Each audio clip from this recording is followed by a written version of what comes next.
Selamat siang, perkenalkan saya Hidayat Pendika dari Prodi Manajemen Pajak dengan NIM 222-33032 yang akan membahas tentang pengantar perpajakan. Yang pertama, definisi pajak, yaitu iuran rakyat yang dapat dipaksakan dan tidak adanya kontra prestasi dipungut oleh negara dan diperuntukkan bagi pengeluaran negara. Yang kedua, fungsi pajak. Fungsi pajak yang pertama yaitu sebagai fungsi anggaran dan penerimaan. Pajak merupakan salah satu sumber dana yang digunakan pemerintah dan bermanfaat untuk membiayai pengeluaran-pengeluaran. Fungsi pajak yang kedua adalah sebagai fungsi mengatur, yaitu pajak sebagai alat untuk mengatur dan melaksanakan kebijakan pemerintah dalam bidang sosial dan ekonomi. Fungsi pajak selanjutnya yaitu pajak sebagai penerimaan negara dapat digunakan untuk menjalankan kebijakan-kebijakan pemerintah. Fungsi pajak yang keempat yaitu redistribusi pendapatan.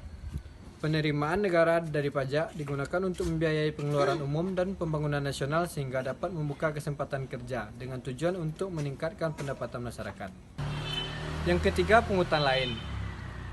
Terbagi menjadi beberapa bagian. Yang pertama, bea masuk, yaitu pungutan atas barang-barang yang dimasukkan ke dalam daerah pabean berdasarkan harga atau nilai barang atau berdasarkan tarif yang sudah ditentukan. Yang kedua, bea keluar, yaitu pungutan yang dilakukan atas barang yang dikeluarkan dari daerah pabean berdasarkan tarif yang sudah ditentukan bagi masing-masing golongan barang. Yang ketiga, bea materai, yaitu pungutan yang dikenakan atas dokumen dengan menggunakan benda materai. Yang terakhir, cukai, yaitu pungutan yang dikenakan barang tertentu yang sudah ditetapkan untuk masing-masing jenis barang tertentu, misalnya tembakau.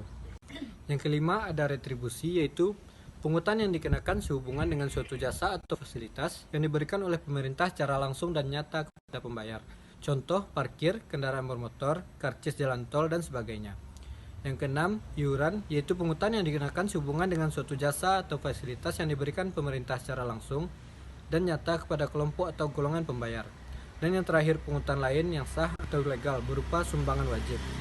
Yang kelima, hukum pajak. Hukum pajak adalah hukum yang bersifat publik dalam mengatur hubungan negara dan orang atau badan hukum yang wajib untuk membayar pajak. Pengertian dan kedudukan hukum pajak. Yang pertama, pemungutan pajak di Indonesia diatur dalam pasal 23 ayat 2 Undang-Undang Dasar 45. Dua, hukum pajak sama dengan bagian dari hukum publik. Yang ketiga, hukum publik sama dengan hukum tata negara, hukum pidana, dan hukum administrasi. Dan selanjutnya hukum pajak, yaitu bagian dari hukum administrasi. Yang selanjutnya, hukum pajak ada dua macam. Yang pertama, hukum pajak material dalam kurung Undang-Undang Pajak Penghasilan. Dan yang terakhir, hukum pajak formil atau ketentuan umum dan tata cara perpajakan. Selanjutnya, syarat pemungutan pajak. Yang pertama yaitu adil. Dan yang kedua sesuai Undang-Undang 1945 pasal 23 ayat 2. Pajak harus memberikan keadilan bagi negara maupun masyarakat atau syarat yuridis. Selanjutnya, tidak menggunakan perekonomian atau syarat ekonomis. Selanjutnya, efisien, dan yang terakhir sederhana. Selanjutnya, tata cara pemungutan pajak. Yang pertama, stelsel nyata atau real, yaitu pemungutan di akhir tahun. Selanjutnya, stelsel anggapan, yaitu pemungutan di awal tahun dengan berdasarkan nilai pajak tahun sebelumnya.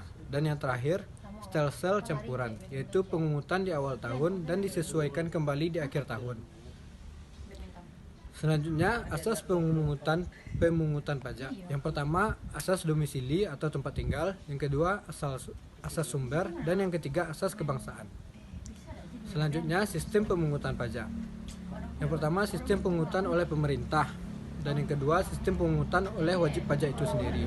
Dan yang ketiga, sistem pemungutan oleh pihak ketiga.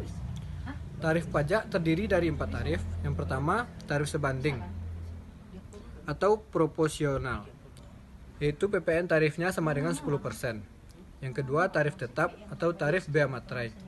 Yang ketiga, tarif progresif atau tarif semakin besar apabila jumlah yang dikenai pajak semakin besar.